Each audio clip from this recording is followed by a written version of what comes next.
Assalamualaikum warahmatullahi wabarakatuh. Alhamdulillah, segala puji bagi Allah. Salawat dan salam atas junjungan Nabi besar Muhammad sallallahu alaihi wasallam. Amma ba'du. Yang pertama-tama, marilah sama-sama kita sanjung-sanjungkan rasa syukur kita kepada Allah Subhanahu wa taala dan salawat dan salam atas junjungan Nabi besar Muhammad sallallahu alaihi wasallam. Ini perjumpaan yang kedua kali menyambung daripada kisah yang pertama tentang si pencuri yang mendapat hidayah dari Allah Subhanahu wa taala.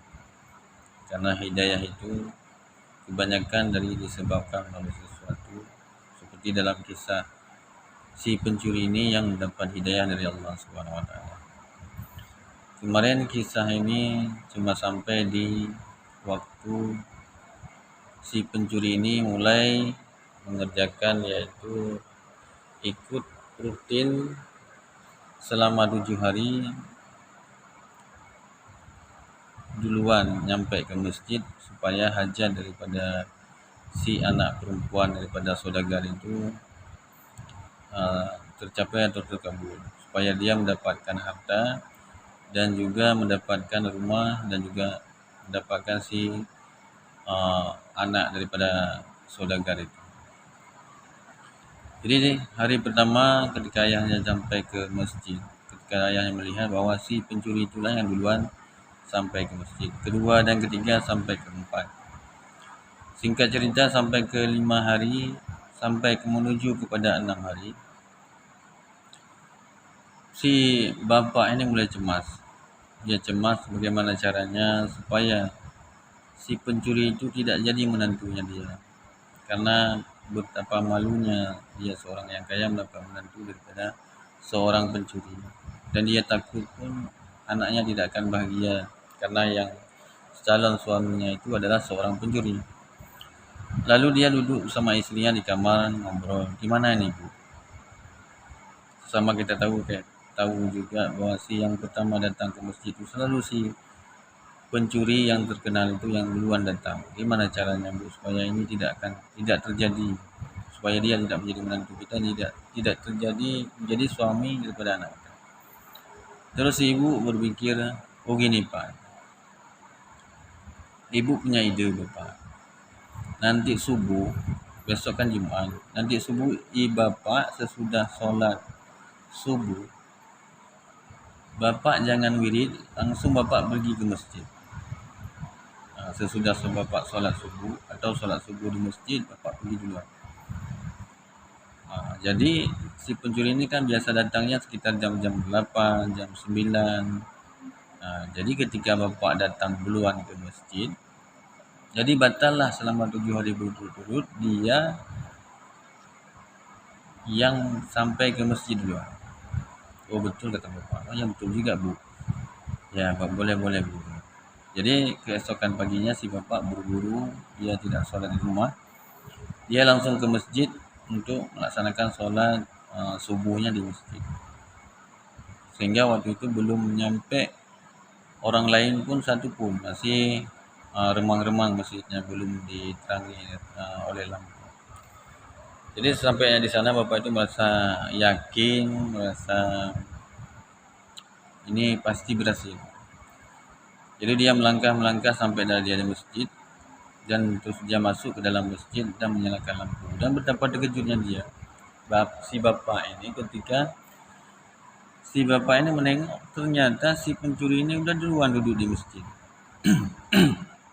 Dan dia duduk dekat dengan mimbar tempat khutbah sambil merenung dan khusyuk. Ketika bapak itu lihat, dia khusyuk dalam duduknya, sehingga dalam hati bapak itu tersirat, ya Allah, nanti ini tidak dapat dielak lagi. Mungkin ini sudah jodoh anak saya. Apapun dia harus saya terima. Jadi ketika itu bapak itu menghampiri si anak itu dan mengucap salam. Assalamualaikum. Ketika anak itu mengetahui ada orang lain, dia mengucapkan Waalaikumsalam Pak. Silakan duduk. Boleh saya duduk? Oh silakan Pak. Ketika bapak itu mulai ngomong, ketika dia bilang, nah begini, Bapak ada sesuatu yang ingin saya sampaikan sama anak, menyangkut dengan anak gadis saya. Terus si pencuri ini langsung menjawab, ya, saya tahu Pak, bahwa anak Bapak kan punya hajat. Ketika dia sakit dulu punya hajat, barang siapa yang duluan datang ke masjid selama berturut-turut 7 hari, siapapun dia, maka dia akan menjadi suaminya daripada anak Bapak. Kan Bapak ini terkejut, kok dia tahu? Padahal itu kan belum belum nggak ada seorang pun yang tahu, cuma dia, istri dan anak dia yang tahu masalahnya. Terus si pencuri ini, bapak itu bilang, kenapa kamu tahu nak? Terus si pencuri ini bilang, Pak, bapak ingat nggak ketika malam bapak datang ke kamarnya si anak bapak, terus bapak ngomong masalah kenapa si anak bapak itu belum belum nikah sampai sekarang. Terus si anak bapak cerita panjang masalah hajatnya dia. Tahu apa? Di mana saya waktu itu berada? Saya berada pas di bawah tempat tidur anak bapak. Ya Pak tahu Pak, apa rencana kami waktu itu? Kami rencananya ingin mencuri emas yang ada di rumah bapak. Tapi karena bapak belum tidur, saya sembunyi di bawah tempat tidur anak bapak. Kebetulan pas di tempat tidur anak bapak.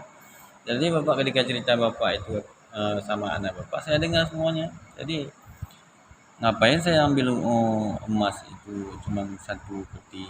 Lebih baik saya jalankan rencana yang sudah saya tahu. Saya bisa dapat anak bapak, rumah bapak, dan juga beserta dengan emasnya. Terus gimana? Tapi Pak, harap bapak tahu, waktu pertama saya melangkah ke masjid dan sampai di masjid saya mendengarkan khutbah tentang betapa dahsyatnya siksa seorang pencuri yang mengambil harta orang lain, menyiksa orang lain, merugikan orang lain, betapa azabnya cukup sangat pedih. Saya mulai terharu dan teringat. Saya mulai kurang cinta saya sama anak bapak 25%, Pak. Saya mulai takut dengan pekerjaan saya. Kedua, ketiga, keempat, kelima, dan sampai keenam, sampai hari ini, Pak. Saya tidak mencintai anak bapak lagi. Dan saya tidak ada maksud untuk mengawini anak bapak lagi. Kenapa, nak? Karena saya ingin fokus, Pak.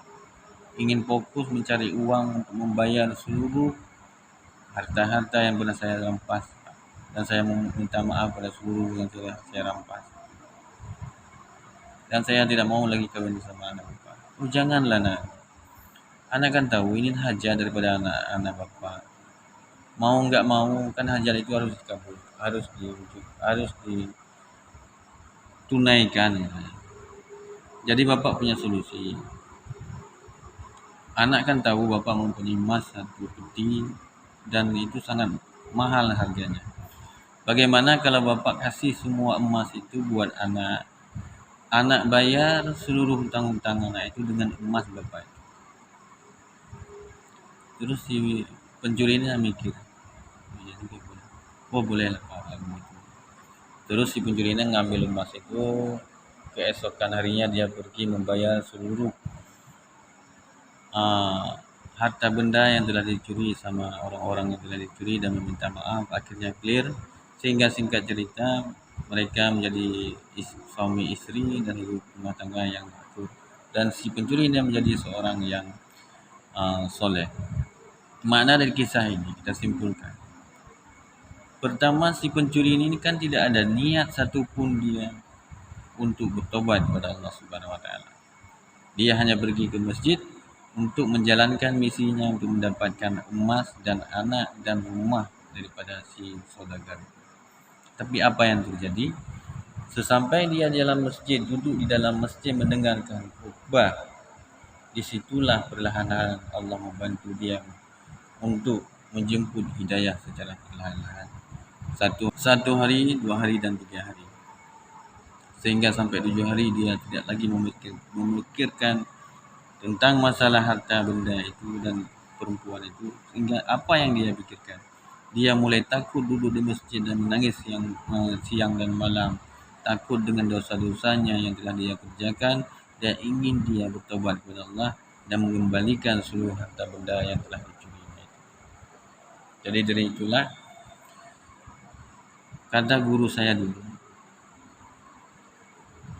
Pergilah kamu ke tempat-tempat di mana ada majelis-majelis, baik majelis pengajian, majelis zikir, dan duduklah di sana. Walaupun kamu tidak serius ataupun kamu tidak memang nggak mau belajar, asal pergi aja. Tapi insya Allah nanti Allah akan membantu.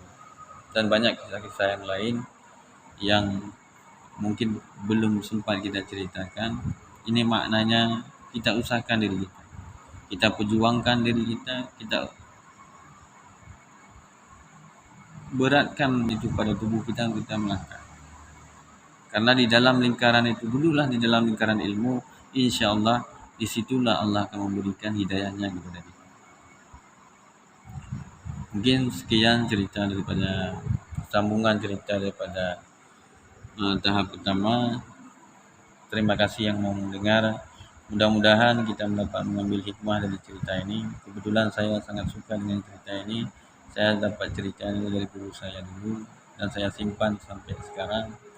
Menjadi motivasi bagi saya sendiri dan saya kepingin membagikan ini kepada saudara-saudara saya yang ada di channel ini. Mudah-mudahan kita semua dapat mengambil hikmahnya dan bermanfaat. Lebih dan kurang saya minta maaf. Dan Allah wa iyyakum ajma'in. Wassalamualaikum warahmatullahi wabarakatuh. Salam sukses.